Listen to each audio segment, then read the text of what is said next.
सियार और ढोल। एक समय की बात है, जंगल के किनारे दो राजाओं में मध्य घमासान युद्ध हुआ। इस युद्ध में एक राजा विजयी हुआ, एक पराजित। विजयी राजा के सिपाही और साथ गए भांड व चारण रात भर ढोल पीटकर उत्सव मनाते रहे और वीरगीत गाते रहे। सुबह सुबह तेज आंधी आई और उस आंधी में सिपाहियों का एक ढोल ड्रम लुढ़ककर दूर चला गया और एक पेड़ से जाकर टिक गया।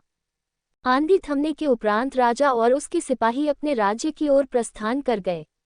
ढोल वहीं जंगल में पड़ा रह गया। ढोल जिस पेड़ से टिका पड़ा हुआ था, उसकी सूखी टहनियां तेज हवा चलने पर ढोल से टकराती और ढोल बज उठता। उसकी धमाधम की आवाज पूरे जंगल में गूंज उठती।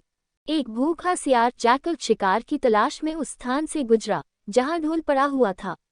ठीक उसी समय तेज हवा चली और पेड़ की सूखी टहनियां हिलते हुए ढोल से टकराए। ढोल धमाधम करता बज उठा। ढोल की आवाज सुनकर सियार डर गया। उसने पहले कभी इस तरह की आवाज नहीं सुनी थी। वह सोचने लगा कि ये कैसा विचित्र स्वर वाला जीव है। वह वहां से भागने ही वाला था कि उसके दिमाग में एक विचार कौंधा, किसी बात की गहराई में जाए बिना डर कर भागना उचित नहीं। मुझे इस विचित्र जीव के निकट जाकर पता करना चाहिए कि वास्तव में ये कितना बलशाली है। वह धीरे धीरे ढोल के निकट पहुंचा। वहां उसने देखा कि पेड़ की टहनियां ढोल पर चोट कर रही हैं और उसमें से आवाज आ रही है। सियार ने अपनी बुद्धि दौड़ाई और इस नतीजे पर पहुंचा कि ये तो एक निरीह प्राणी है, पेड़ की शाखाओं की मार से कराह रहा है। वह स्वयं भी ढोल पर चोट करने लगा और ढोल बज उठा। ढोल का स्पर्श करने के उपरांत सियार ने सोचा कि इन जीव का शरीर विशाल और मांसल है। अवश्य इसमें खूब चर्बी, मांस और रक्त होगा। इसे खाकर तो मैं कई दिनों तक अपनी भूख मिटा सकता हूँ। उसने ढोल के मोटे चमड़े के बाहरी आवरण पर अपने दांत गड़ा दिए। वह चमड़ा कठोर था। उसे काटने के प्रयास में सियार के सामने के दो दांत टूट गए।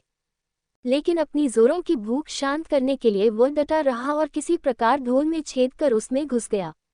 ढोल अंदर से खाली था। उसमें मांस रक्त मज्जा ना पाकर सियार बड़ा निराश हुआ। उसकी मेहनत व्यर्थ गई। सीख, जैसे ढोल बाहर से विशाल और अंदर से खोखला था, वैसे ही अपने मुंह से स्वयं की बढ़ चढ़कर बड़ाई करने और शेखी बघारने वाले वास्तव में ढोल की तरह की खोखले होते हैं। इसलिए किसी के बाहरी आवरण और दिखावे से उसके प्रभाव में नहीं आना चाहिए। वास्तविकता का ज्ञान किसी चीज को भली भांति जानने के बाद ही होता है। कहानी अच्छी लगे तो शेयर और लाइक करना, चैनल को सब्सक्राइब करना।